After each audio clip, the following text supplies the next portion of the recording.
Hi everyone, क्या हाल चाल है दोस्तों। सर सब बढ़िया, सब मजे में। Guys today we have a special guest with us, that is a Yash. Yash ने दोस्तों 92 मार्क्स स्कोर किया है मैथ्स स्टैट्स अला, दैट इज क्वांटिटेटिव एप्टीट्यूड में, and total score he has made 328। So दोस्तों आज हमें बहुत अच्छे इंसाइट्स मिलने वाले हैं कि यश की क्या स्ट्रैटेजी थी, क्या रोड मैप था। And guys we are going to have a rapid fire round with Yash. So first of all Yash, a big congratulations. Thank you so much sir. Yes, and आप बताओ आप कैसे हो? यस बस सर, हेलो, एकदम am बढ़िया audible एकदम sir? बढ़िया। तो यश, मेरे को आज सबसे पहले तो मैं कुछ छोटे मोटे क्वेश्चंस हैं, एंड आई वांट कि आप मुझे उसके आंसर्स दो। एंड ताकि ये सारे क्वेश्चंस ऐसे होने वाले हैं जो सारे स्टूडेंट्स जो भी पेपर बैठने वाले हैं उनको काफी ज्यादा हेल्पफुल रहे। ऐसे मुझे आपसे कुछ क्वेश्चंस के आंसर चाहिए। चलो स्टार्ट यश। तो यश पहले तक जनरिक क्वेश्चन, यस सर। मतलब क्या रिएक्शन क्या था जब यस रिजल्ट सर आया, तो प्लीज। घर पे क्या रिएक्शन था, मतलब पेरेंट्स के साथ देखा रिजल्ट की कैसा था? मैं पेरेंट्स के साथ देखा, पहले तो मम्मी रोने लग गई, बोली विश्वास ही नहीं करिए मेरा लड़का है। फिर अच्छा। पापा वाज आल्सो वेरी सरप्राइज्ड, और ओवरऑल फैमिली रिएक्शन मेरे को बहुत अनएक्सपेक्टेड था कि हाँ। मतलब इतना अच्छा रिजल्ट आएगा, क्योंकि जो हंसी मजाक मस्ती की मतलब नहीं था, पर अच्छा आया। ओ यस। यस दोस्तों, मैं एक चीज ऐड करूंगा। Yash was a face to face batch students, और मैं काफी चीज, एक चीज मैं पहले ऐड कर दूं। यश बहुत कंसिस्टेंट था अपने पढ़ाई को लेकर के। यश सबसे ज्यादा मस्ती खोर हमारे बैच में यश था। And but at the same time he was really really really very much dedicated. और क्लास मिस टोटल मेरे ख्याल से यश, मुझे जहां तक याद है, टोटल आपने सिर्फ एक ही क्लास मिस करी है, करेक्ट? Yes sir. पूरे थ्रू आउट द जर्नी सिर्फ एक क्लास। तो guys this is the result of the consistency and discipline. Okay yes, मेरे कुछ छोटे मोटे questions and I want really to, आप मुझे फटाफट रैपिड फायर राउंड में उस क्वेश्चंस के आंसर दो, जो हमारे अभी जो बच्चे स्टूडेंट्स बैठने वाले हैं, उनको एक अच्छा खासा रोड मैप मिले। वो कौन से टॉपर्स लोग हैं जो स्ट्रैटेजी फॉलो करते हैं, जो हम कहीं ना कहीं मिस आउट करते हैं। तो यस, सबसे पहला क्वेश्चन मुझे अभी बताओ कि आपने क्या पूरा सिलेबस एकदम टाइमली खत्म कर लिया था, कि एंड तक सिलेबस खत्म करते रह गए थे? क्या था आपका स्ट्रैटेजी? मेरा मेरा सिलेबस ऑलमोस्ट लाइक 1 मंथ पहले एग्जाम के पूरा खत्म हो गया था। फिर मैंने जो आपकी जो टेस्ट सीरीज थी उसके हिसाब से मैंने फिर प्रॉपर ब्लॉक रिविजन वगैरह किए, और डेली वो हर एक टेस्ट दिया, एक भी टेस्ट मिस नहीं किया। ओके। और ओवरऑल वो टेस्ट से मेरे को अच्छा हेल्प हुआ, और अच्छा था, मतलब पूरा रिविजन लाइक पूरा ऑन द टाइम हुआ, ऐसा कुछ नहीं था कि लेट तक खिंचाया वो। हम्म। मतलब एग्जाम के पहले तक ऐसा था कि लाइक मैं कभी भी बैठ के दूं तो मैं निकाल लूंगा पेपर, मतलब तो ये मैं वैसा कह था। सकता हूँ कि आप एग्जाम में बैठने के पहले कॉन्फिडेंट थे कि हाँ मैं पेपर में तो पास तो मैं हो जाऊंगा, तो ये यस। श्योर थे आप? सो मतलब यस। क्या था, मतलब ये था क्या कि मैथ्स में 92 मार्क्स लाना है? मतलब आई think you have the highest score in maths, कि बाकी किसी और सब्जेक्ट में ज्यादा मार्क्स है? नहीं, हाईएस्ट मेरा मैथ्स में ही था 92, ओके। बाकी सब में तो नहीं था। ओके, तो यश क्या मतलब ऐसा था क्या कि मुझे 90 प्लस आ जाएगा, कि ये था कि नहीं मैं पास तो हो जाऊंगा? क्या था मतलब ये माइंड मेकअप क्या था अपना, नहीं, 90 प्लस का टारगेट था?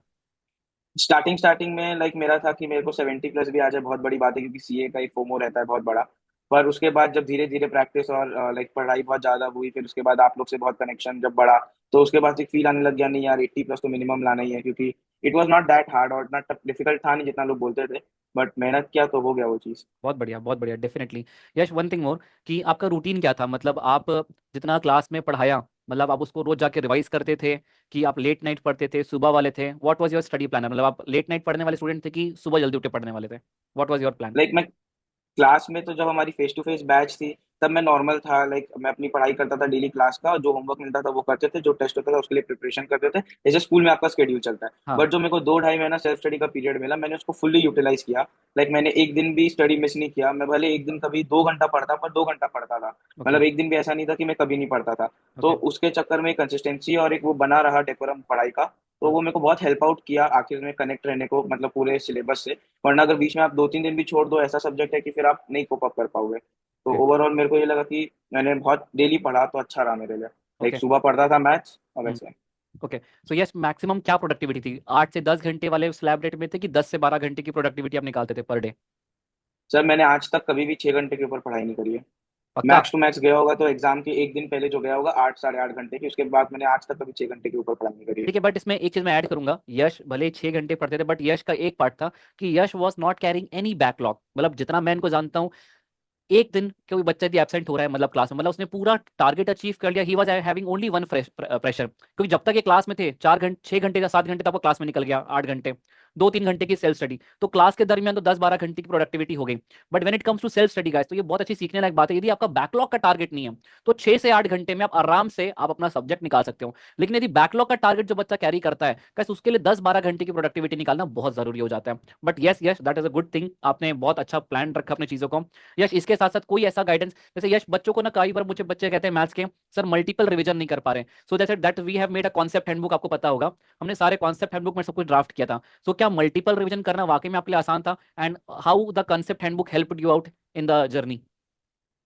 पहले तो जो कॉन्सेप्ट हैंडबुक था उसने तो मेरे को बहुत ही मदद किया, क्योंकि लाइक मैं पहले लगता था कि एक साथ बहुत बहुत ज्यादा चैप्टर्स थे, मतलब अराउंड 22 चैप्टर्स है मैथ्स में, यस। और एक नंबर सुन के ही थोड़ा डर लगने लग जाता है। पर फिर उसके बाद जब एक कॉम्पैक्टेड और एक एकदम मतलब क्रिस्प चीज जब मिल जाती है ना पढ़ने को, कितना पढ़ लो उसके बाद सब सही है, कोई सॉर्टेड है, तो फिर बहुत टेंशन रिलीफ रहता है। तो मैंने लाइक पहली बार जब कॉन्सेप्ट हैंडबुक पढ़ा तो पहले सिर्फ मैथ्स का ब्लॉक किया, फिर स्टैट्स का किया, फिर एलआर का, फिर धीरे धीरे स्टैट्स एलआर किया, फिर मैथ्स, फिर धीरे धीरे तीनों एक साथ किया। फिर ओवरऑल धीरे धीरे जो पहले मुझे 3 घंटा लगता था पूरा पूरा ओवरऑल मैथ्स करने में, वो 1.5 घंटे में आया, फिर 1 घंटे में आया। और फिर एग्जाम के एक दिन पहले लाइक पूरी कॉन्सेप्ट हैंडबुक ही मेरे दिमाग में छप गई थी। तो ओके। ओवरऑल इससे ये बेनिफिट होता है कि कॉन्सेप्ट तो आपका इतना अच्छा प्रिंट हो जाएगा दिमाग में कि आपको कभी सोचने की जरूरत नहीं पड़ेगी यार कि मेरे को कॉन्सेप्ट में डाउट है।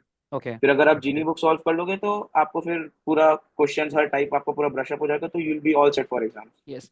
यस, जीनी बुक अपने काम, तो जीनी बुक आप पूरी लगा पाए थे क्या एंड तक कि टॉप 10 to 15 चैप्टर्स मैं कहता हूँ यदि स्टूडेंट्स ने कर लिया काफी है, तो अपने सारे मैक्सिमम चैप्टर्स कर लिए थे मतलब जीनी बुक के प्रीवियस ईयर क्वेश्चंस? मैंने पूरी जीनी बुक सॉल्व की थी, क्योंकि मेरे 2 महीने में मैंने कोई क्लास तो पढ़ी नहीं। हाँ। मैंने कोई भी नहीं लिया, मैंने तो आपको पूरा ब्लाइंडली ट्रस्ट किया। मैंने बस आपकी जो जीनी बुक थी, आप जो टारगेट्स देते थे, वो मैंने डेली कंप्लीट किया, एक यस। एक चैप्टर बैठ के। इनफैक्ट मैंने आपकी भी कोई भी रिवीजन क्लासेस अटेंड नहीं करी ज्यादा। ओके। मैं अपना चैप्टर बैठ लेके बैठता था, जो चैप्टर नहीं बनता था उसका आपका रिवीजन क्लास अटेंड करता था, वरना मैं अपना पढ़ाई करता था अपना अपना खुद से। तो मैंने पूरी जीनी बुक 2 बार उसको सॉल्व करी थी आराम से। मैं हमेशा कहता हूँ guys, if you are following any one faculty, आप रेगुलर बैच खत्म कर चुके हो, तो आपको बार बार यश की एक बात, मैं यश को मैं खुद डांट के भी कहता था कि यश तुझे बार बार लेक्चर्स में नहीं आना है, और मैं अपने काफी स्टूडेंट्स को कहता था कि मैं रिवीजन ले रहा हूँ, बट हो सके आप लोग का सेल्फ स्टडी करोगे बेटर हो जाएगा। कोई भी चैप्टर या किसी लेक्चर लेक्चर आपने रेगुलर पढ़ा 12 घंटे, फिर आप 4 घंटे फास्ट ट्रैक कर रहे हो, फिर 3 घंटे आप रिवीजन कर रहे हो, फिर मैराथन देख रहे हो, इसमें एक स्टूडेंट की कहीं ना कहीं सेल्फ स्टडी किल हो जाती है।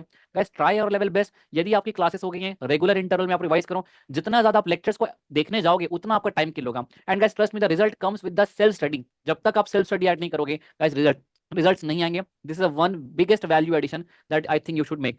सो Yash, thank you so much. Yash, ऐसा और कोई चीज यश, जैसे आप चाहोगे कि एक स्टूडेंट को, आपको लगता है आपने पूरी इस जर्नी में फाउंडेशन की आपने कोई गलती करी हो, जो आपको लगता है कि किसी स्टूडेंट को ये गलती नहीं करना चाहिए, this will save their time, this will save their attempt, तो ऐसी कौन सी गलती है जो आपको लगता है नहीं करना चाहिए? सर जैसे मैंने देखा अपने दोस्तों को, लाइक हमारी फैकल्टीज तो अच्छी थी, तो हमारा क्लास में क्या चलता था कि हम लोग बहुत ओवर कॉन्फिडेंट थे कि यार 40 निकाल लेंगे, फाउंडेशन है, बहुत इजी है। बट जब सेल्फ स्टडी का टाइम आया तो we were that time also very confident कि हाँ यार 40 ही तो है, निकाल लेंगे, क्लास में हमेशा रिजल्ट आते थे। तो सेल्फ स्टडी टाइम पे हम लोग ने बहुत कम फोकस किया, लाइक मेरे बहुत हम्म। दोस्तों ने बहुत कम फोकस किया, तो उसके चक्कर में वो लोग पीछे रह गए। हम्म। तो मेरा तो सिर्फ ये।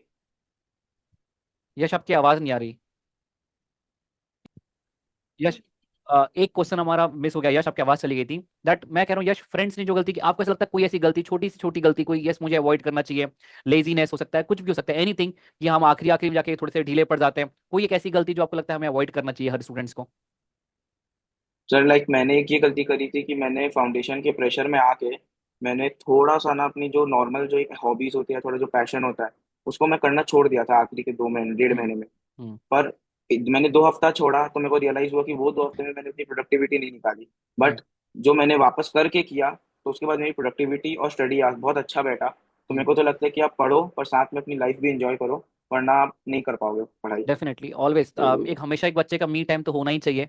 यदि आप जैसे आई थिंक जिम है, चाहे आप थोड़ा सा 10 मिनट की वॉकिंग है, साइकिलिंग है, कोई भी चीज़ आपको लगता है यस ये मुझे स्ट्रेस मेरा कम करती है, then you should definitely add thing in your decorum, आपके करिकुलम में होना चाहिए कि यस ये तो मैं करूंगा, उससे आपकी प्रोडक्टिविटी हमको लगता है कम होगी, बट गाइस आपकी उससे प्रोडक्टिविटी बढ़ेगी। आप यदि 1 घंटे का ब्रेक निकाल रहे हैं गाइस, तो मेक श्योर करिए आप ऐसी कोई वो चीज़ जरूर करिए जिससे आपको एक्टिव फील होता है, जिससे आपको और अच्छा लगता है, हैप्पी हार्मोन्स आपके एक्टिवेट होते हैं। So guys, I think you should add this. Thank you so much. Thank you so much, Yash.